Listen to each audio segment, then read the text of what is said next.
এই মুহূর্তে আমাদের সঙ্গে যিনি আছেন বেলডাঙ্গা ওয়ানের পঞ্চায়েত সমিতির মেম্বার এবং মুর্শিদাবাদ জেলার বিশিষ্ট একজন সমাজসেবী। আসুন, আজকে যে পলিতাপাড়া প্রাইমারি স্কুলে সোমপাড়া ওয়ানের সমস্ত কর্মী এবং মেম্বারদেরকে নিয়ে যে সাংগঠনিক বৈঠক হলো, আসুন এই বৈঠকে কী আলোচনা হলো আসুন। আজকে যে পলিতাপাড়া প্রাইমারি স্কুলে যে সাংগঠনিক বৈঠকটা হলো, বৈঠক কী আলোচনা হলো? আজকে মূলত আমরা সোমপাড়া এক অঞ্চলের নেতৃত্বে আমাদের যারা এখানে পুরনো তৃণমূল কংগ্রেসের কর্মীবৃন্দ রয়েছে, আমাদের সম্মানীয় পশ্চিম চক্রের ব্লক সভাপতি গোলক ব্যানার্জি মহাশয়ের ডাকে আজকে আমরা এখানে একটা সম্মিলিত হয়েছিলাম। এখানে আমাদের মূলত একটা সাংগঠনিক কর্মী সভা নয়, ঠিক সাংগঠনিক একটা ঘরোয়া আলোচনা ছিল। আগামী দিনে আমাদের দলকে কি করে এই সোমপাড়া ওয়ান অঞ্চলে আরও বেশি করে উজ্জীবিত করা যায়, সাধারণ মানুষের কাছে আরও বেশি পৌঁছানো যায়। আমাদের কর্মী সমর্থকদের মধ্যেও কিছু ক্ষোভ রয়েছে, আমাদের পঞ্চায়েত সমিতি হোক বা আরও অন্যান্য জায়গা পঞ্চায়েত কেন্দ্রিক হোক, এই সমস্ত কর্মী সমর্থক যারা দুদিনে তৃণমূল কংগ্রেসের ঝান্ডাটা নিয়ে তৃণমূল কংগ্রেসকে জয়লাভ করানোর জন্য যারা সামনের সারিতে এগিয়ে এসেছিল, আজকে তারা অনেকটাই হয়তো সেই জায়গা থেকে বিচ্যুত হয়েছে।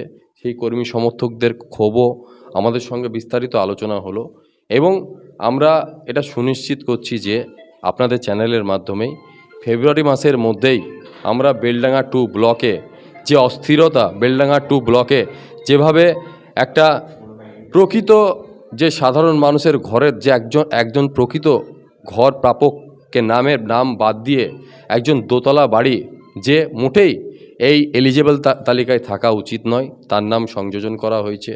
এবং এইভাবে বেলডাঙ্গা 2 ব্লকে একজন যদি সাধারণ মানুষ যদি একটা পলিথিনের জন্যও যায় তাকে ফিরিয়ে দেওয়া হয়, একটা গরিব মানুষ যদি একটা জিয়ারের জন্যও যায় তাকে ফিরিয়ে দেওয়া হয়। তো এই সমস্ত বিষয় নিয়ে আগামী দিনে আমরা নিশ্চিতভাবে এই সোমপাড়া এক অঞ্চলের যারা আমাদের তৃণমূল কংগ্রেসের কর্মী সমর্থক রয়েছে, আমাদের পঞ্চায়েত সদস্যগণ রয়েছেন, পঞ্চায়েত সদস্যের প্রতিনিধিগণ রয়েছেন, তৃণমূল কংগ্রেসের আমাদের নেতৃত্বগণ রয়েছেন, সকলকে সঙ্গে নিয়ে আগামী দিনে নিশ্চিতভাবে আমরা এখানকার সমষ্টি উন্নয়ন আধিকারিকের সঙ্গে কথা বলবো।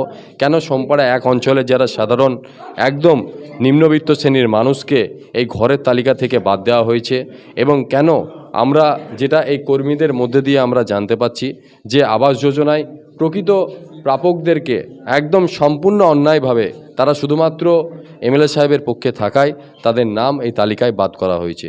তো এই বিষয় নিয়ে আমরা আগামী দিনে নিশ্চিতভাবে এসডিও সাহেব, আমাদের ডিএম সাহেব এবং তাদের ঊর্ধ্বতন কর্তৃপক্ষ যেখানে যা জানানোর প্রয়োজন আমরা নিশ্চিতভাবে জানাবো।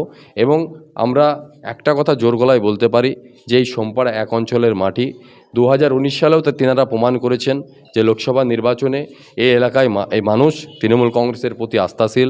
2021 সালেও এই এলাকার মানুষ আমাদের বিধায়ক সাহেবকে বিপুল ভোট দিয়ে জয়লাভ করিয়েছে।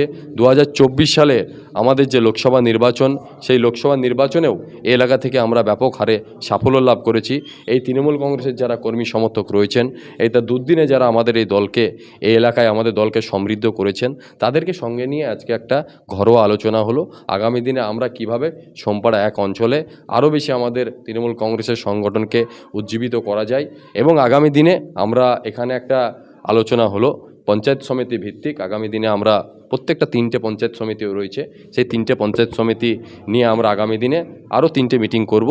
এবং সেই সঙ্গে এই এলাকার উন্নয়নের কিছু কাজ, যেমন মোহাম্মদপুর এলাকা থেকে আমাদের একটু দাবি এসছে, ওই এলাকায় আমাদের নিশ্চিতভাবে একটু আমাদেরকে মনোনিবেশ করতে হবে। ওই এলাকায় উন্নয়নের কাজ অনেকটাই পিছিয়ে রয়েছে, সেই জায়গাটা আমাদের পঞ্চায়েত সদস্য মহাশয় তিনি আমাদেরকে বললেন, নিশ্চিতভাবে তাকে আশ্বস্ত করছি।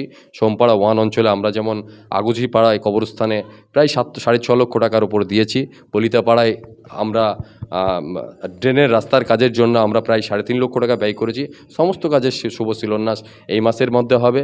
পাশাপাশি আমি মোহাম্মদপুরের বাসীর উদ্দেশ্যেও বলছি যে নিশ্চিতভাবে আমি তাদের পরিকল্পনা, নিশ্চিতভাবে তাদের কোন রাস্তাঘাটের প্রয়োজন আছে সেগুলো নিশ্চিতভাবে আমি আশ্বস্ত করছি যে মোহাম্মদপুরবাসী একটা তৃণমূল কংগ্রেসের একটা শক্তিশালী ঘাঁটি, সেই জায়গায় আমরা নিশ্চিতভাবে সেই এলাকার মানুষকে আমরা কোনোভাবেই সেই এলাকার মানুষ যাতে তৃণমূল কংগ্রেসের পরিষেবা থেকে কোনোভাবেই যাতে তারা বঞ্চিত না হয়, সেই জায়গাও আমরা নিশ্চিতভাবে আগামী দিনে আমরা তৈরি করব। এবং সেই এলাকার মানুষ তৃণমূল কংগ্রেসের প্রতি তাদের যে ভরসা, আগামী দিনেও আমাদের প্রতি সেই ভরসা অটুট থাকবে। এই বলে আমি আমার সংক্ষিপ্ত বক্তব্য শেষ করছি।